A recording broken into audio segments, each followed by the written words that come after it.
धन्यवाद पिता परमेश्वर गुरु यीशु मसीह के नाम से। हालेलुया, प्रेज लॉर्ड, प्रभु की स्तुति हो और पिता का धन्यवाद हो। सुंदर पर सुंदर समय के लिए हम आपको बहुत बहुत धन्यवाद करते हैं। हे मेरे पिता परमेश्वर, सुंदर पर सुंदर समय के लिए, इसके लिए हम आपको बहुत बहुत धन्यवाद करते हैं। परमेश्वर से प्रार्थना कर सकते हैं। तो चलिए हम इस वीडियो को शुरू करते हैं। पिता परमेश्वर, जो तूने मुझे एक अच्छा जीवन दिया है और सांस दिया है, इसके लिए मैं आपका बहुत बहुत धन्यवाद करता हूँ। स्वर्ग विराजमान हमारे पिता, आपका नाम पवित्र माना जाएगा, आपका राज आए, आपकी इच्छा जैसे स्वर्ग में पूरी होती है वैसे इस पृथ्वी पर पूरी हो। मुझे ज्ञान और बुद्धि सामर्थ्य दे, इसके लिए हम आपको बहुत बहुत धन्यवाद करते हैं। और हमेशा के लिए मुझे खुशहाल रखे और मेरे घर परिवार वालों को खुशहाल रखे, आपका दिल से धन्यवाद देता हूँ। हे पिता परमेश्वर, आपने इस नाम से मुझे जाना है, इसके लिए मैं आपको बहुत बहुत धन्यवाद करता हूँ। बाइबल की भविष्यवाणी पूरी हो चुकी है। यीशु के आगमन का स्वागत कैसे करें? यीशु मसीह के शरण में आ जाइएगा, हम आपके कुछ दौरा लेकर चलेंगे। स्वागत कैसे करेंगे पिताजी का? क्योंकि पिताजी का स्वागत बहुत सारा अनमोल सा काम होता है, क्योंकि ऐसा थोड़ा हो जाएगा कि हो जाएगा। केवल पिंडदायक परीक्षाओं का अनुभव करने के द्वारा ही तुम परमेश्वर की मनमोहन के जान सकते हो, क्योंकि उसके जो भी हो उसके सिवा वो कुछ नहीं कर पाओगे। क्योंकि जब जानते हो, क्योंकि आपको हम कुछ बताएंगे, क्योंकि इस रीति से चलेंगे हम कुछ वचनों के द्वारा, तो आप जानोगे। हे दोष लगाने वाले, तू कोई क्यों ना हो तो निरुत्तर है, क्योंकि जिस बात में तू दूसरे पर दोष लगाता है उसी बात में अपने आपको भी दोषी ठहराता है। पिताजी जो कह रहा है कि अगर तू दूसरे को दोषी लगाता है तो तू अपने बातों पर फिर तुम भी ठहरोगे, दोषी रहोगे। इसीलिए कि तू जो दोष लगाता है स्वयं ही वह काम करता है, जिसको तू दोष लगाता वही स्वयं काम करता है। हम जानते हैं कि ऐसे काम करने वालों पर परमेश्वर की ओर से ठीक ठीक दंड की आज्ञा होती है। अगर हम ऐसा काम करते हैं गलत, तो हमारी परमेश्वर की ओर से हमें गलत काम को ठीक से मिलती है। हे मनुष्य, तू जो ऐसे काम करने वाले पर दोष लगाता है और आप वे ही काम करता है, क्या यह समझता है कि तू परमेश्वर की दंड की आज्ञा से बच जाएगा? क्या तू समझता है कि मैं परमेश्वर की दंड से बच जाऊंगा? नो, नेवर, कभी नहीं बच पाएगा। क्योंकि पिताजी कह रहे हैं कि पिताजी की जो बात है वो हमेशा के लिए सच है, क्योंकि वो जानते हैं कि जो भी मेरे चेले हैं गलत काम करेंगे तो कहीं नहीं बचेंगे, क्योंकि वो जानते हैं कि जो गलत काम करता है तो उसके लिए पाप मिलना ही मिलना चाहिए, क्योंकि उसको एहसास होना चाहिए क्योंकि वो क्या किया क्या नहीं गलत किया है।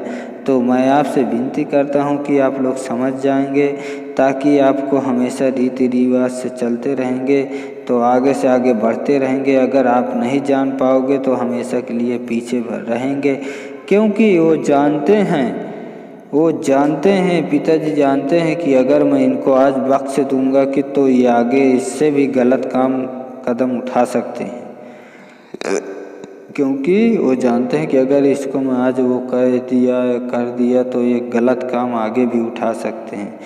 तो मैं क्या तू उसकी कृपा और सहनशीलता और धैर्यजारू धन को तुच्छ जानता है? और सहनशीलता और धैर्यजारूपी धन को तुच्छ जानता है? क्या यह नहीं समझता कि परमेश्वर की कृपा तुझे मन फिरवा के सिखाती है? क्या तू नहीं जानता कि परमेश्वर के मन किस ओर फिराती है? क्या तू नहीं जानता परमेश्वर की कृपा तुझे मन फिराता है। क्यों मन फिराता नहीं है? तुम्हें नहीं पता है, क्योंकि वो जानता है कि ये इसका जो काम है गलत, उसकी ओर मैं इसका मन फिराऊं, क्योंकि वो सीख अच्छे रीति से आगे बढ़ सके, अच्छे रीति से चले। क्योंकि वो जानता है कि अगर ऐसा करूँगा तो शायद ये कुछ काम गलत करने से पहले कुछ आगे बढ़ सके। कि सिखाती है, पर तू अपनी कठोरता और हठीले मन के कारण उसके क्रोध के दिन के लिए जिसमें परमेश्वर का सच्चा नया प्रकट होगा। अगर तू जानेगा मानेगा तो तेरे अंदर कठोरता दिल पर पिताजी की महिमा प्रकट होगी। अपने लिए क्रोध कमा रहा है, अपने लिए क्रोध तुम कम करना ही पड़ेगा, कम करना ही रहेगा, कम करते रहना। वह हर एक को उसके क्रोध कामों के अनुसार बदला देगा। वह हर एक क्रोध को अपने आगे उसका बदला देगा। जो सुकुमार में स्थिर रहकर महिमा और आदर और अमरता की खोज में है, उन्हें वह अनंत जीवन देगा। वह उन्हें अनंत जीवन देगा। क्यों पिताजी ऐसा क्यों कह रहे हैं? पर जो विवादी है और सत्य को नहीं मानते वरना अधर्म को मानते हैं। सत्य विवादी है जो अधर्म को मानते हैं, उन पर क्रोध और पड़ेगा। तो फिर क्या हुआ? क्या हम उनसे अच्छे हैं? फिर तो क्या हुआ, उनसे हम अच्छे हैं?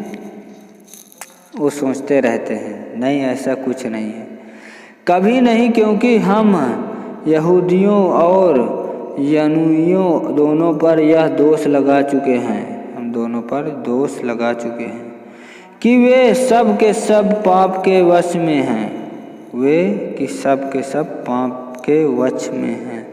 जैसा लिखा है, कोई धर्मी नहीं, एक भी नहीं, कोई समझदार नहीं, कोई परमेश्वर का खोजने वाला नहीं।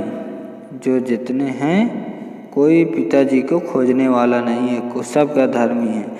सब भटक गए हैं, सब लोग भटक गए हैं, सब के सब निकम्मे बन गए हैं, सब के सब निकम्मे बन गए हैं।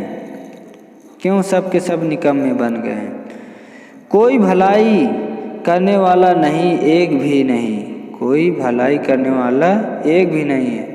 आज के इस रीति पर देखा जाए, आज के समय में तो कोई भला दूसरा का करने वाला नहीं है, सच में नहीं है।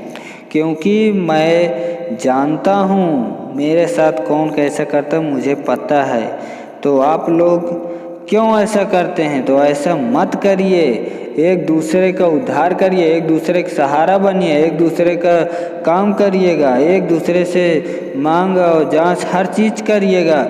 क्योंकि अगर आज के युग में अगर आप लोग दूसरे का सोचोगे तो वो हमेशा के लिए आगे बढ़ेगा। क्योंकि उसका कारण यही है, क्योंकि वो जानता है कि अगर आज ये मेरे साथ खड़ा है तो मैं इसके साथ कल मैं भी खड़ा हूँगा।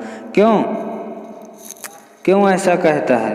क्योंकि वो जानता है कि अगर उसका मैं काम करूँगा तो मेरे कल साथ खड़ा हो सकेगा। क्योंकि वो जानते हैं उनकी गला खुली हुई कब्र है, उनकी गला खुली हुई कब्र है, खुली हुई कब्र सच में है। उन्होंने अपनी जीभों से छल किया है, उन्होंने अपनी जीभों से छल किया है। क्यों ऐसा क्यों किया है? वो जानते हैं पिताजी ने उनकी जीभ जो है छल किया है।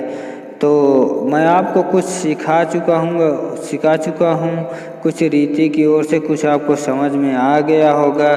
पिताजी की ओर से मैं पिताजी को धन्यवाद करता हूँ। और मसीह में भाई और बहनों का हमेशा खुशहाल रखना, इनके बाल बच्चों को खुशहाल रखना, इनकी जो भी इच्छा हो इच्छा पूरी करते रहना, और इनकी घटी कमी के हमेशा देखभाल करते रहना, इनके बाल बच्चों के हमेशा देखभाल करते रहना, इनके घर परिवार वालों को हमेशा खुशहाल रखना। इसके लिए हम आपको बहुत बहुत धन्यवाद करते हैं। तो आइए इन्हीं वचनों के द्वारा हम यहीं पे समाप्त करते हैं पिताजी की ओर से। अब मैं आपसे एक बार और रिक्वेस्ट करता हूँ कि पिताजी की ओर से मेरी वीडियो को लाइक करना, शेयर करना, कमेंट करना और सब्सक्राइब करना, और कमेंट करके अपनी प्रार्थना और हर चीज़ की जो भी गवाही दिक्कत क्लेश मुसीबत की हो मुझे गवाही देना, मैं आपके लिए प्रार्थना करूँगा। तो आइए निवचनों के समाप्त करते हैं, पिताजी के धन्यवाद करते हैं। आमीन।